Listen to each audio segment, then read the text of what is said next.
ഏതൊരു പുതുമുഖ നടൻ്റെയും ഏറ്റവും വലിയ ആഗ്രഹമെന്ന് പറയുന്നത് താൻ ആദ്യമായി അഭിനയിക്കുന്ന സിനിമ വൻ വിജയകരമാവുക എന്നതാണ്. പക്ഷേ ഒരു സിനിമാ കുടുംബത്തിൽ നിന്ന് വന്ന ഒരു നടൻ്റെ ആദ്യത്തെ സിനിമ തന്നെ ഫ്ലോപ്പ് ആവുകയാണ്.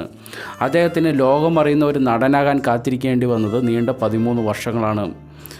100 Days 100 Spark Stories Day 40.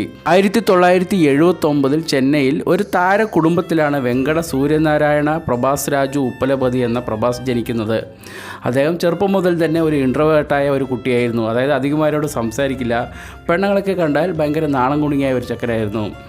ഈ പ്രഭാസിനെ വലിയൊരു നടനാക്കണമെന്നത് വീട്ടുകാരുടെയും ബന്ധുക്കളുടെയൊക്കെ വലിയൊരു ആഗ്രഹമായിരുന്നു.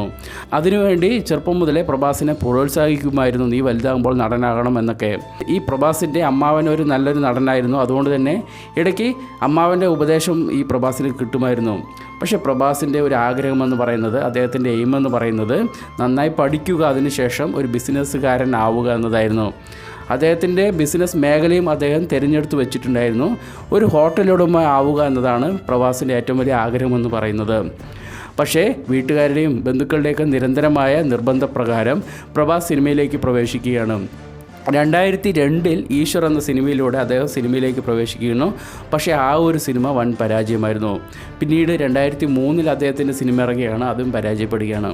പക്ഷേ അദ്ദേഹം സിനിമാ മേഖലയിൽ നിന്ന് തോറ്റു പിന്മാറാൻ തയ്യാറല്ലായിരുന്നു. അതുകൊണ്ട് തന്നെ വീണ്ടും സിനിമയിൽ അഭിനയിക്കുകയാണ്. പല സിനിമകളും വിജയിക്കുന്നു, പല സിനിമകളും പരാജയപ്പെടുകയും ചെയ്യുന്നു. അദ്ദേഹത്തിന് ബ്രേക്ക് ത്രൂ ലഭിച്ച ഒരു സിനിമയായിരുന്നു രാജമൗലിയുടെ ഛത്രപതി എന്ന സിനിമ. എങ്കിലും അദ്ദേഹം സിനിമയിൽ പ്രവേശിച്ച് നീണ്ട 13 വർഷത്തിന് ശേഷം, അതായത് 2015 ബാഹുബലി എന്ന സിനിമ ഇറങ്ങുകയാണ്. അദ്ദേഹത്തെ ആ ഒരു സിനിമ ഒരു പാൻ ഇന്ത്യൻ ആക്ടർ ലെവലിലേക്ക് ഉയർത്തുകയാണ്. അതായത് നമ്മുടെ ജീവിതത്തിൽ നമുക്ക് ചില എയിമുകളൊക്കെ ഉണ്ടാകും. ആ എയിമിന് വേണ്ടിയിട്ട് നമ്മൾ നിരന്തരമായി പരിശ്രമിച്ചുകൊണ്ടേയിരിക്കുക. കൃത്യമായ അവസരങ്ങൾ വരുമ്പോൾ അത് കൃത്യമായി വിനിയോഗിക്കുക, ജീവിതത്തിൽ വിജയിക്കുക. പുതിയൊരു വീഡിയോ കണ്ടുമുട്ടാം. Take care. ബൈ.